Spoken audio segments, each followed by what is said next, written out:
हर घर में रोज़ेदार ज़रूर होता है और हर रोज़ेदार को ये मालूम होना चाहिए कि किन चीज़ों से हमारा रोज़ा मकरूह हो जाता है। रोज़ा मकरूह होने का मतलब रोज़ा टूट जाना नहीं होता है, बल्कि रोज़े का सवाब कम हो जाना होता है। जैसे आप रोज़ा रख रहे हैं और कोई मकरूह वाला काम कर लिए, तो ऐसी कैफियत में वो रोज़ा तो आपका नहीं टूटेगा, लेकिन आपके रोज़े की जो रूहानियत है, जो बरकतें हैं, वो ख़त्म होती हुई नज़र आएगी। इसी तरह से अगर आप मकरूह वाला काम कर लेंगे तो ऐसी कैफियत में रोज़े का जो सवाब है वो आपको कम मिलेगा। ठीक है, तो जिस तरह से हमने आपको बताया कि किन चीज़ों से रोज़ा टूट जाता है, किन चीज़ों से रोज़ा नहीं टूटता है, उसी तरह से एक लिस्ट हमने ये भी बनाया है कि किन चीज़ों के करने से हमारा रोज़ा मकरूह हो जाता है। तो मेरे मोहतरम, आप इस वीडियो को ज़रूर देखिएगा, क्योंकि हमें मालूम होना चाहिए कि क्या करने से हमारा रोज़ा मकरूह हो जाएगा, हमारे रोज़े में सवाब कम मिलेगा। आप सोचिए ना, आप मेहनत खूब करें, पूरा दिन मेहनत करें, लेकिन आपको जब पैसा दिया जाए, जब मजदूरी दिया जाए, तो 500 के बदले में, 1000 के बदले में आधा ही मजदूरी दे, तो आपको कैसा लगेगा? आपको बहुत गलत महसूस होगा। इसलिए मेरे मोहतरम, अगर आप मेहनत कर रहे हैं तो ऐसी कैफियत में मजदूरी पूरी लीजिए।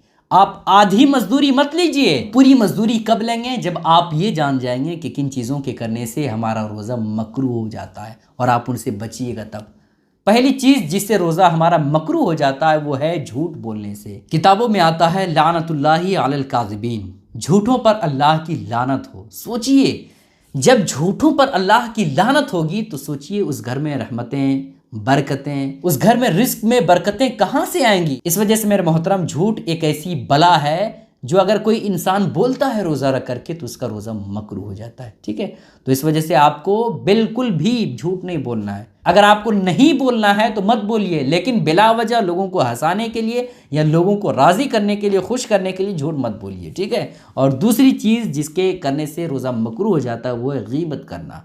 गीबत एक बहुत बड़ी चीज़ है दोस्तों, बहुत बुरी चीज़ है। और तीसरी चीज़ है चुगली करना। चुगली भी बहुत बुरी चीज़ है।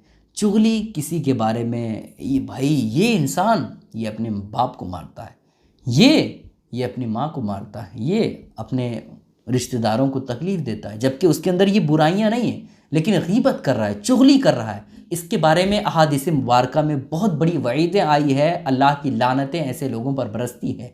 तो इस वजह से मेरा मोहतरम, आप रोज़ा रख करके हरगिज़ ये काम ना करें, वरना आपका रोज़ा मकरूह हो जाएगा। ठीक है, उसके बाद ये है कि बेहुदा बात कहना।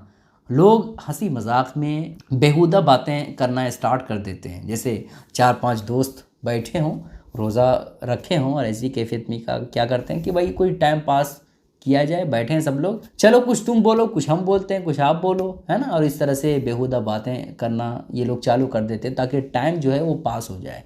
तो भाई, टाइम पास करने के लिए रोज़ा नहीं है। रोज़ा का मतलब है कि आप भूखे प्यासे रहें और उस हालत में भी आप अल्लाह को याद करें, अल्लाह की इबादत करें।